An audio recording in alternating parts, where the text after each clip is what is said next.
porque estimula ao serviço cristão.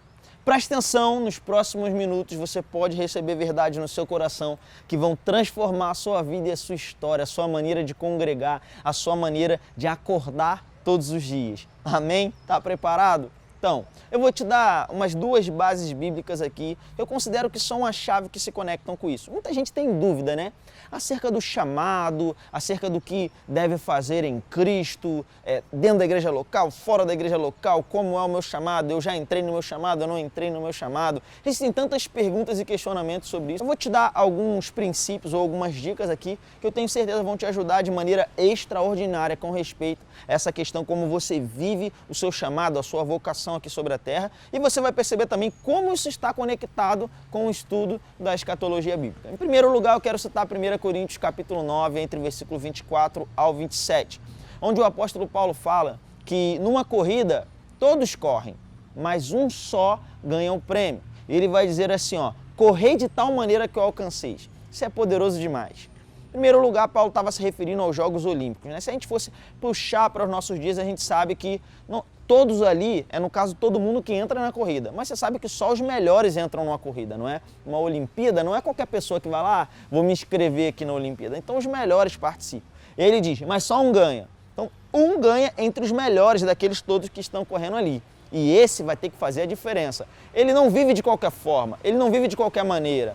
Eu gosto porque a Bíblia diz que nenhum soldado em combate, ele vai se preocupar com as coisas dessa vida, porque o único objetivo dele é satisfazer a vontade daquele que o arregimentou, ou daquele que o chamou, daquele que o vocacionou. Olha que interessante. Paulo ele fala sobre isso, ele dá esse exemplo, e ele depois diz para a igreja, né, para os cristãos, para a igreja de Corinto, ele diz assim, olha, correi de tal maneira que eu alcanceis. E é interessante porque quando a Bíblia usa essa expressão, tal maneira, ou tal, é uma expressão que dá uma intensidade, uma profundidade muito grande em alguma coisa.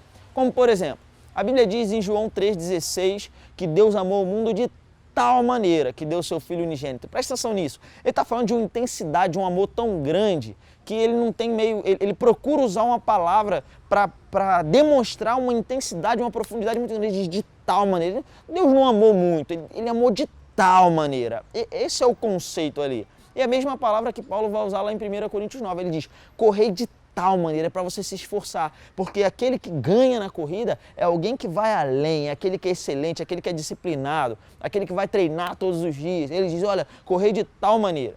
E ele faz uma comparação ali dentro do texto, ele diz assim, ó, todo atleta em tudo se domina. Aqueles da corrida ali natural, dos Jogos Olímpicos, para ter uma coroa corruptível, uma coroa que envelhece, que deteriora. Eu tenho vários troféus na minha casa, eu tenho cinturão, eu tenho troféu, eu tenho medalha dos anos que eu competi no kickboxing e no Muay Thai. Agora, todos eles estão ali envelhecendo, estão se acabando. Por quê? Com o tempo ele vai se corrompendo. Essa palavra corrupção ali, ela dá a ideia de envelhecer. Ok? Agora, é impressionante, Paulo fala, eles fazem isso para ter uma coroa corruptível. Agora, nós, os cristãos, a igreja, para ter uma coroa incorruptível. Ele está falando de um chamado, ele está falando que é algo que motiva ele. Agora, olha que poderoso. Primeiro, Paulo fala de uma corrida, que os melhores participam e só um ganha um prêmio. Aí ele diz, ó, vocês que são igreja, têm que correr dessa maneira, como se vocês quisessem ser os únicos a ganhar o prêmio. Ele não está falando de competir uns com os outros, nós estamos no mesmo time, tá? Na igreja não é um só que ganha, todos ganham conforme a sua fidelidade.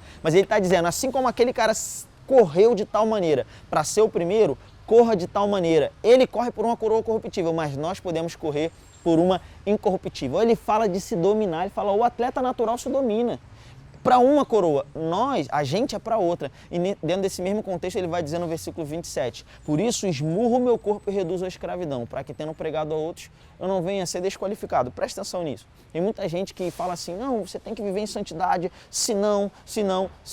Tentando botar medo. Não. Ou você vive em santidade, se não, mas Paulo não, Paulo faz diferente. Olha para a coroa que está proposta para você e corra, esmurra o seu corpo, ande em santidade, se domine, porque se um atleta para coisas naturais ele pode, imagina um crente por coisas espirituais, por um galardão futuro. É por isso que o estudo da escatologia ele é uma chave para você viver uma vida de santidade. E é por isso que eu disse no início do vídeo que estimula o serviço cristão. Presta atenção nisso. Lá em 1 Coríntios, capítulo 3, é o segundo texto que é base desse vídeo que eu queria citar. Entre o versículo 7 ao 15, o apóstolo Paulo ele vai explicar como vai ser o julgamento das obras, das nossas obras, quando nós estivermos diante do Senhor Jesus Cristo. Ele diz que as nossas obras serão provadas pelo fogo e esse fogo vai provar o peso de eternidade que as nossas obras tiveram. Está acompanhando comigo até aqui? Amém.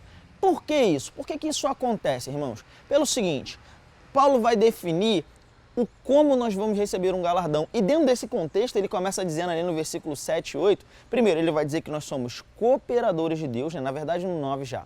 Ele diz que nós somos cooperadores de Deus, o que nos mostra uma chave. A gente fala assim, por que Deus permite o mal no mundo? Eu gostaria de perguntar para você, por que você permite o mal à sua volta? Por que a igreja permite o mal no mundo? Porque nós somos chamados para ser representantes de Deus aqui na Terra.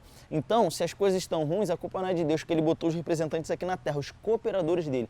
Deus é soberano, Ele podia fazer o que Ele quisesse, mas Ele escolheu confiar a mim e a você a responsabilidade de ser cooperador do avanço do reino. Então, para de reclamar do seu bairro, da sua cidade, das coisas que acontecem ao seu redor e começa a orar pelas autoridades como a Bíblia instrui. Amém? Eu creio nesse avivamento onde a igreja vai se levantar com entendimento de eternidade e vai começar a projetar o reino de Deus sobre a terra.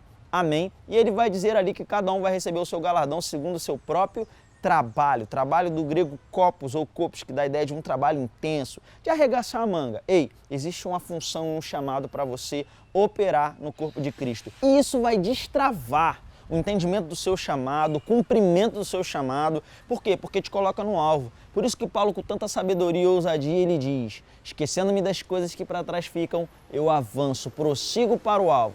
Muitos cristãos querem declarar essa palavra, mas eles não têm o entendimento real. Paulo estava falando do prêmio da soberana vocação em Cristo Jesus. Paulo contemplava o galardão e corria na direção dele. E você só consegue fazer isso entendendo de fato a escatologia bíblica, porque tem muito crente que nem sabe o que vai ser o galardão da igreja. Triste, né? Mas quando você entende essas coisas, você pode começar a se mover.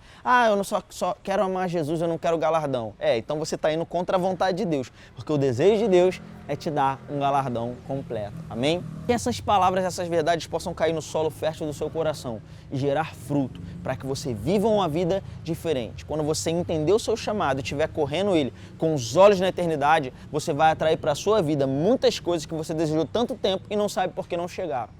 Cumpra os princípios, você vai ver as promessas de Deus chegando na sua vida. Amém? Seja abençoado na prática da palavra e eu te vejo no próximo vídeo.